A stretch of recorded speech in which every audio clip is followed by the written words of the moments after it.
Hi, it's Mitch from Pickdawgz.com here with a free pick in the Florida A&M versus Oregon college basketball matchup on Monday, November 20th, 2023. Of course, I give out tons of free picks every day, and the games I like the best are the ones I put over under the premium picks tab at Pickdawgz.com. Use the discount code PICK for 15% off. If you're a bigger bettor, try our Dime Club. The only way to get it, though, is to text the number on the screen. So if you bet big, text that number. But let's get to this one. We've got Florida A&M taking on Oregon in this matchup. And, the thing is, well, Oregon's certainly one of the better teams in the nation, and Florida A&M and HBCU that kind of, plays these big schedules early in the season. And when you look at these schedules, well, you kind of realize why their numbers aren't very good.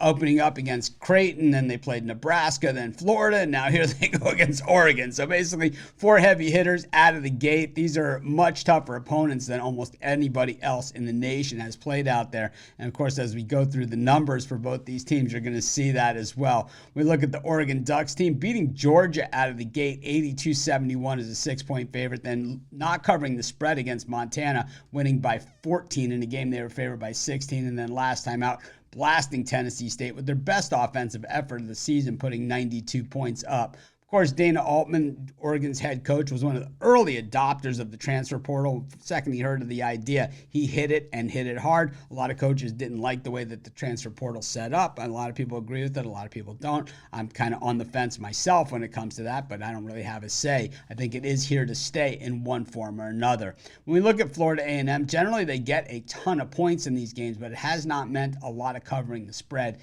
at least not this season. And, they got 35.5 in that game against Creighton, lost by 51, getting 26.5 against Nebraska, losing, by 27. So it hasn't been very pretty for the Rattlers. And, I don't think anybody really had those kind of expectations for this team coming in. When we look at some of the bigger numbers here, Oregon certainly, shooting at a very good rate, shooting, 37.9% from beyond the three-point line. In a game like this, which is probably easier competition than what they face in practice every day, I think just getting those positions on the court, shooting the ball around, getting confidence, and also getting some of the younger guys some playing time, all important pieces to the puzzle here.